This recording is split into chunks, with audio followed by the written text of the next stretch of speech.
Okay, so we're greatly encouraged to see the level of natural reproduction that's coming from the western waters of New York State, not Western Lake Ontario, as we often say. Andy has a problem with that.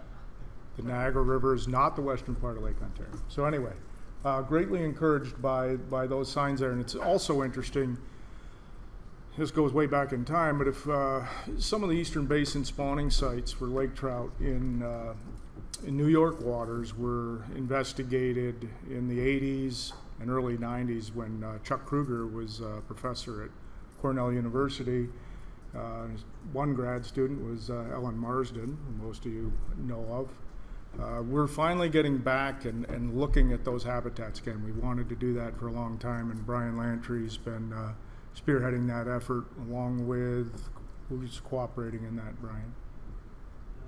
Dimitri's office, and Stacy Fergal, and SUNY USF. Okay, so service involvement there, and College of Environmental Science and Forestry in Syracuse. So it's Also our genetics out in Chester, Indiana, and of course Ellen Shop.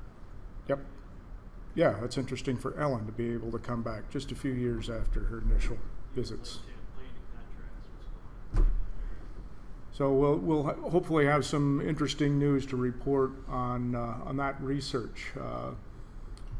Going back to what you saw in Jeremy Holden's presentation, again, very also encouraged by an increase in deep water sculpin and the prospects of maybe increasing the diversity of the prey fish in Lake Ontario just by a little bit.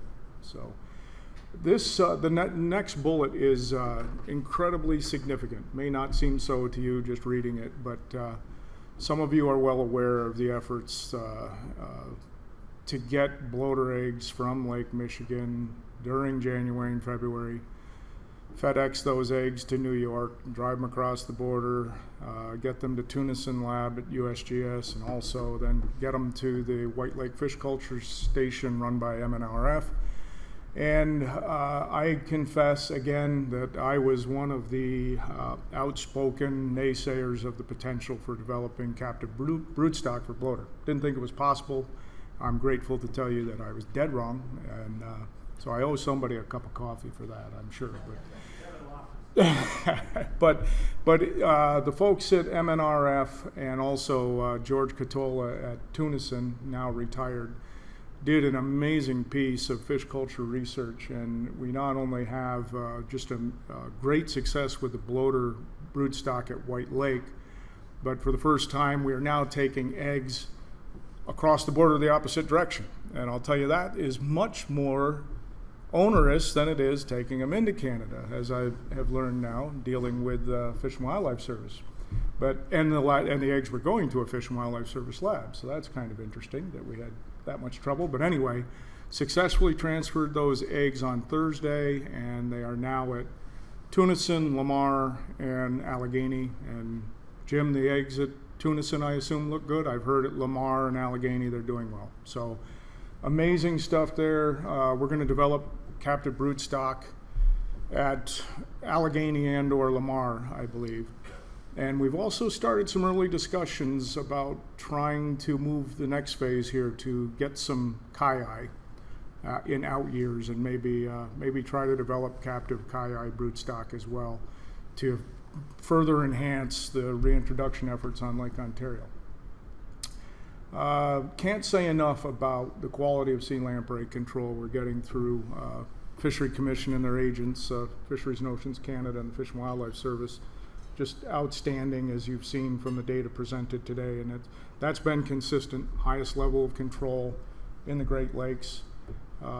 New York is working with DFO, looking at the potential for removing the Ames Mills Dam on the Little Salmon River. It is not currently serving as a sea lamprey barrier, but we're looking into the potential for actually building a seasonal barrier there. It's an extremely productive system. I believe maybe the second highest producer in the basin, Paul, is that correct?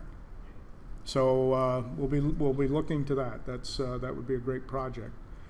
And ending on a more somber note, now that I've directed attention to Paul, I believe this is maybe Paul's last Lower Lakes meeting? That's the plan. Okay. So, for those who don't know, Paul is the director, chief of Sea Lamprey Control in Sault Ste. Marie for DFO.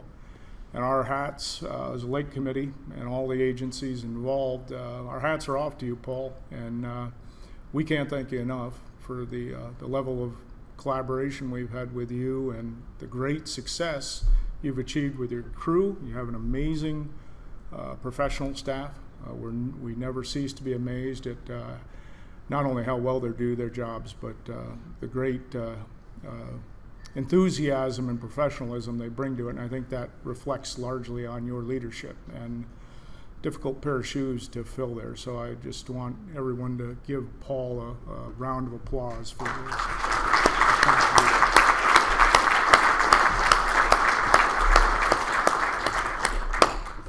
Jeff?